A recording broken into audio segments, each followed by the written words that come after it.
সময়টা ১৯৪৫ সাল। দ্বিতীয় বিশ্বযুদ্ধের আগুনে জ্বলছে পুরো পৃথিবী। কিন্তু সেই আগুনের মাঝেও দাঁড়িয়ে আছেন একজন মানুষ, যিনি ভয় পাননি মৃত্যু, ভয় পাননি ব্রিটিশদের, আর ভয় পাননি নিজের ভাগ্যকেও। তার নাম নেতাজি সুভাষচন্দ্র বসু। তিনি জানতেন স্বাধীনতার পথ রক্তে ভেজা, কিন্তু সেই পথেই মুক্তি। নেতাজির জন্ম ২৩ জানুয়ারি ১৮৯৭ সালে কটকে। ছোটবেলা থেকেই তিনি ছিলেন অন্যরকম, সৎ, দৃঢ় আর দেশপ্রেমে ভরপুর। কেমব্রিজ বিশ্ববিদ্যালয় থেকে আইসিএস পাশ করার পর তিনি ইংরেজদের চাকরি ছেড়ে দেন। সবাই অবাক হয়ে জিজ্ঞেস করেছিল, তুমি পাগল? নেতাজি শান্তভাবেই বলেছিলেন, যে জাতি দাস, তার চাকরি আমার দরকার নেই। এই এক বাক্যে শুরু হয়েছিল এক বিপ্লবের গল্প। কংগ্রেসে যোগ দিয়ে তিনি ভারত মাতার মুক্তির স্বপ্ন দেখলেন, কিন্তু তার ভাবনা ছিল আলাদা। তিনি বলেছিলেন, স্বাধীনতা কখনো ভিক্ষা নয়, সেটা রক্ত দিয়ে নিতে হয়।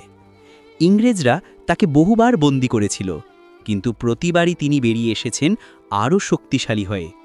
অবশেষে ১৯৪৩ সালে সিঙ্গাপুরে দাঁড়িয়ে তিনি ঘোষণা করলেন, তোমরা আমাকে রক্ত দাও, আমি তোমাদের স্বাধীনতা দেব। এই এক বাক্যই বদলে দিল লক্ষ লক্ষ ভারতীয় হৃদয়। আজাদ হিন্দ ফৌজ তখন তৈরি। পুরুষ, নারী, বৃদ্ধ সবাই নেতাজির ডাকে সাড়া দিল।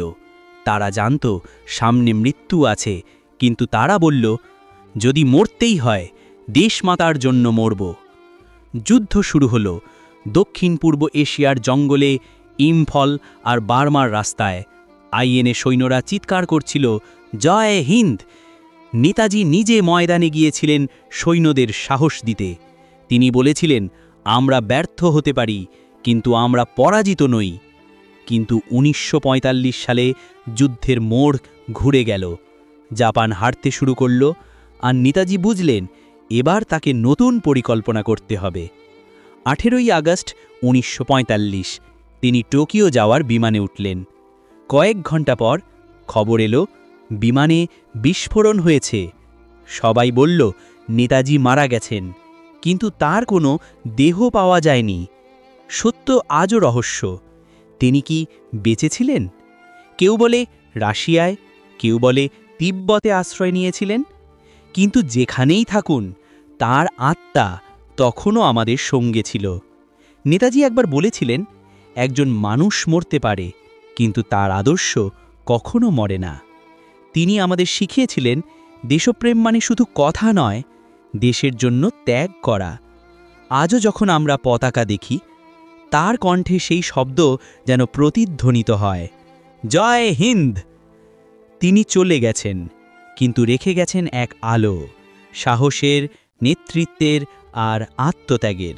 যদি নেতাজির এই গল্প তোমার হৃদয় ছুঁয়ে যায়, তাহলে একটা লাইক দাও, বন্ধুদের সাথে শেয়ার করো আর সাবস্ক্রাইব করো, যেন এমন আরও অনুপ্রেরণামূলক গল্প মিস না করো। কমেন্টে লিখে দাও, নেতাজি অমর।